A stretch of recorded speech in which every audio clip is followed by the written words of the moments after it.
सबसे पहले बात संसद के शीतकालीन सत्र की कर लेते हैं, जिसका दूसरा दिन भी विपक्ष के हंगामे की भेंट चढ़ गया। विपक्ष के नेता अडानी और संभल हिंसा को लेकर विरोध प्रदर्शन कर रहे थे, लेकिन सवाल यह उठता है कि सत्र के स्थगित होने से देश को कितना नुकसान झेलना पड़ता है, हर एक घंटे की कार्रवाई पर कितना खर्च आता है, आपकी और हमारी जेब पर इसका कितना असर पड़ता है। ये तमाम बातें आपको जानने के लिए मिलेगी हमारी इस विशेष रिपोर्ट में।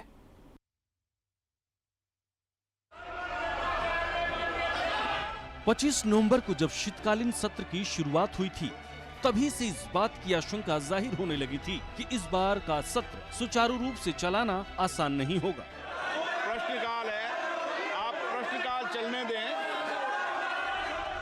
अडानी के मुद्दे पर सरकार को घेरने की विपक्ष कोई कोर कसर नहीं छोड़ेगा, लेकिन इस बीच उत्तर प्रदेश के संभल में एक घटना घट गई, जिसने आग में घी डालने का काम कर दिया।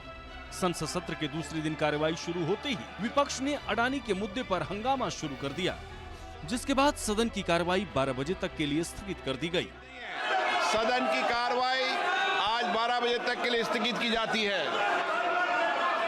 लेकिन जैसे ही 12 बजे फिर से कार्रवाई शुरू हुई, विपक्ष ने अडानी और संभल के मुद्दे पर जोरदार हंगामा शुरू कर दिया, जिसके बाद सदन की कार्रवाई कल तक के लिए स्थगित कर दी गई है। प्लीज, सभा की कार्रवाई गुरुवार दिनांक 28 नवंबर 2026 को प्रातः 11 बजे तक के लिए स्थगित की जाती है। अडानी के मुद्दे पर विरोधियों के तेवर संसद के बाहर भी दिखाई दे रहे हैं। नेता प्रतिपक्ष राहुल गांधी ने कहा कि बीजेपी सरकार अडानी को बचाने में लगी हुई है। You think Adani is going to accept the charges? Which world are you living in, brother? Obviously, he's going to deny the charges. The point is, he has to be arrested. The point is, he has to be arrested, as we have said. Hundreds of people are being arrested on tiny charges. The gentleman has been indicted in the United States for thousands of crores. He should be in jail, and the government is protecting him. लेकिन अडानी के मुद्दे पर राहुल गांधी का अपना पक्ष हो सकता है। सवाल ये है कि क्या विरोध का ये तरीका सही है? अडानी के नाम पर संसद की शांति भंग करना क्या जायज है? Shri Arun Govil, Question number 1. हंगामे की वजह से कार्रवाई का स्थगित होना क्या सही है?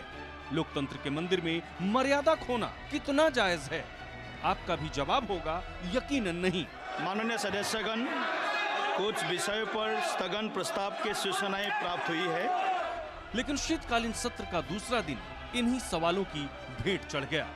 इससे देश के नागरिकों का लाखों रुपए का नुकसान हुआ है, लेकिन कैसे इसे समझते हैं? दरअसल संसद सत्र की शुरुआत होने पर हफ्ते में 5 दिन काम होता है। रोज सुबह 11 बजे से शाम 6 बजे तक सदन चलती है।